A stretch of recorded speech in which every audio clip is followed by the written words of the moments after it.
Hey everyone, welcome back to Tsp Pink Salt. I hope you're all having a wonderful, beautiful day. And if this is your first time with us, welcome to our kitchen. This is where we make simple and delicious recipes every single week. So if you haven't already done so, definitely hit that subscribe button and notification bell so you're notified every time we put out a new recipe.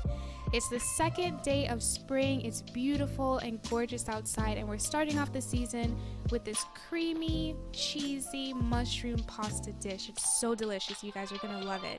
All right, so let's get into the video.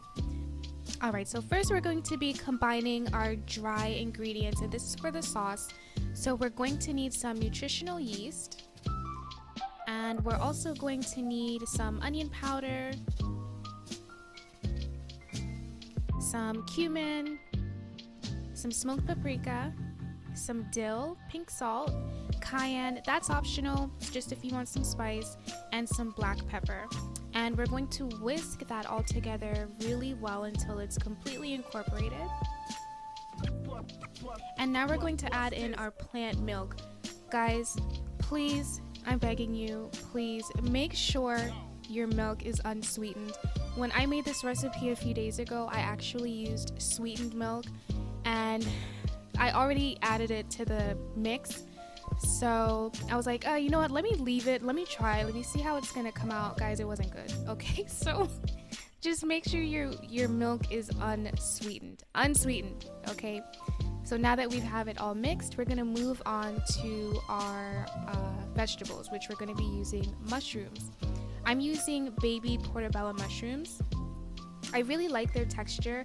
I find that after they cook down, they really keep their nice meaty consistency, so that's why I like to use these. If you can't get your hands on this specific type of mushroom, you can definitely use regular portobello mushrooms, or you can use those white, I think they're called button mushrooms. It doesn't matter, it's still gonna taste amazing. So you're gonna cut them into thick pieces, and after we've done that, you can watch me struggling to get it on this plate. And now we're going to move on to our onions. All right, but your mushrooms should look like this. All right, so I'm gonna move that to the side. And moving on to our onions, so I'm going to be using a small red onion. And I find the easiest way to get the skin off is to cut the ends off and then make an incision on the side and then just peel off the first outer layer. That's the fastest way to get the skin off of an onion. So now I'm going to go ahead and slice it. There's no particular way to slice it. I just sliced them in thick pieces. And now we're moving on to, we're gonna put everything together. So in a pan on medium heat, we're gonna add our oil and we're gonna add our onions. And we're gonna want to saute that for about, I wanna say 5 to 8 minutes until they've softened and they'll reach a nice golden brown color, and they're gonna release their juices into the oil. And once they get to that consistency, we're gonna go ahead and add in our mushrooms. And we're gonna continue sauteing that for about 3 to 5 minutes, not as long as the onions because we don't want them to cook down too much because they're gonna be cooking down in the sauce. All right, so that should look something like this. Now we're gonna add in our sauce. And we want to make sure we get all of that goodness into the pot. So I'm just going to use a rubber spatula and get it all in there.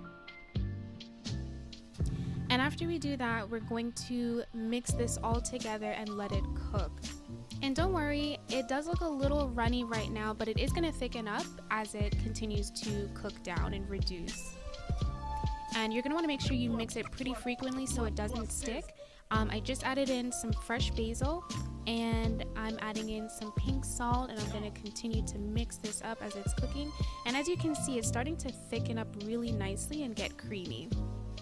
Now I'm adding in something that is totally optional, but I really like the flavor that it adds. These are capers, which I didn't even know. Apparently they're actually buds that they clean and then put in a brine, so they actually are really salty. If I had to describe the flavor, I'd probably say they kind of remind me of olives, but I would recommend tasting one before you actually add it in to make sure you want to have that flavor, but it's really good. after that I ended up adding in a little more cumin. And now the last thing we need to do is add our pasta and mix everything all together, get all that goodness coated onto the pasta really nicely. And as you can see, it's really nice and creamy. It really thickened up very well. So the very last thing we need to do now is plate. So I'm going to be plating these on these cute little plates. And I'm making two, one for me, one for my hubby, which he actually really loves this dish as much as he loves the tomato mushroom pasta. So I'm also adding some fresh basil, some olive oil, and this is completely optional, guys. You don't have to do this. I'm just trying to make it look pretty for Instagram. And some more black pepper. And that's it, everyone. This is our creamy, cheesy mushroom pasta. And it's absolutely delicious, and you are all going to love it. Now, here is me plating for Instagram, taking some more pictures. Alright, well, I hope you all give this recipe a try, and if you do, I'd really love to know in the comments below how it turned out. And if you like this video, please don't forget to like, hit that subscribe button and that notification bell to be notified every single time we put out a new video. And until next time, have a wonderful day. Bye.